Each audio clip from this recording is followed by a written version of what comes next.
बिस्मिल्लाहिर्रहमानिर्रहीम। अस्सलाम वालेकुम। एक बहुत ही अच्छी मज़ेदार सी भी चटनी और फ़ायदेमंद भी चटनी, यह है कच्चे आम की चटनी। मैं फ्रीज़ करना भी बताऊंगी कि कैसे फ्रीज़ कर सकते हैं आप इसे, और काफ़ी अरसा ये निकल सकती चटनी आपकी फ्रिज में। बहुत ही मज़ेदार सी और बहुत ही फ़ायदेमंद चटनी है, ज़रूर ट्राई करनी है क्योंकि ये कच्चे आम की चटनी है। तो आप इससे पहले कि कैरी ख़त्म हो जाए तो ये आप बहुत सारी बना के रख लें, जिससे भूख का मसला है कि भूख बहुत कम लगती है और खाना जल्दी हज़म नहीं होता। तो ये सब इसी के लिए ये चटनी बहुत ही फ़ायदेमंद है। शुरू करते हैं अपनी बहुत ही अच्छी सी वीडियो। इसके लिए चटनी बनाने के लिए मैंने कच्चे आम, ये अंदर से ये येलो निकला है लेकिन ऊपर से ही ग्रीन और खट्टा भी है, पका हुआ आम नहीं है। ये 4 से 5 में हरी मिर्चें लूँगी और ये कैरी ऊपर से मैंने छील के, अंदर से ये येलो निकली है। अगर वाइट निकले तो तब भी अच्छा। ऊपर से इस तरह कच्चा आम नहीं, जैसे कच्ची कैरी होती है इस तरह नज़र आ रही थी, लेकिन अंदर से ये येलो निकल आई। तो खैर ये भी आप बना सकते हो, वाइट वाली भी बना सकते हो, दोनों में से कोई भी हो, लेकिन पका हुआ आम नहीं होना चाहिए। टमाटर मैंने एक लिया है, इसे भी रफली काट लिया है।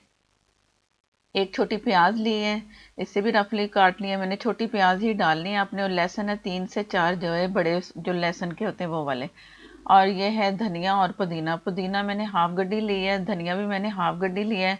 पुदीने के पत्ते मैंने ले लिए, और जो धनिया वो भी रफली काट लिया क्योंकि पीसना है सब चीज़ों को हमने। ये इसकी चीज़ें हैं, बाकी जो और मज़ीद चीज़ें डलेंगी तो वो मैं आपको आगे दिखाती हूँ। ये मैंने एक जार ले लिया पीसने के लिए, सब चीज़ें इसमें गई। और काला नमक है हाफ टी स्पून। नमक आप अपनी मर्ज़ी से डाल सकते हैं, जिसको कम चाहिए वो कम डालें। सफ़ेद नमक है हाफ टी स्पून। ज़ीरा 1 टीस्पून। पानी इसमें जाएगा आधे कप से थोड़ा कम, बल्कि उससे भी जितना जिसमें ये पिस सके ना उतना ही पानी डालना है। ये तमाम चीज़ें इसमें चली गई हैं।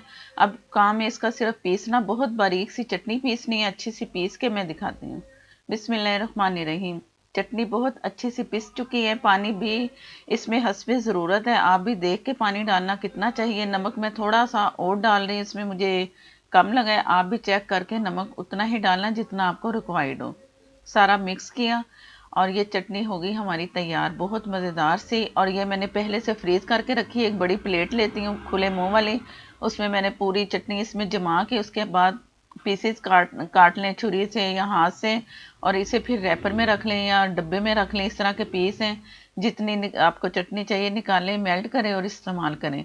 बाकी रखें फ्रीज़र में, ये जमेगी तो आप 4 से 5 महीने भी इस्तेमाल कर सकते हैं। जैसे बकरा ईद आ रही है उसके लिए चटनियाँ चाहिए होती हैं, हाजमेदार चीज़ें होनी चाहिए।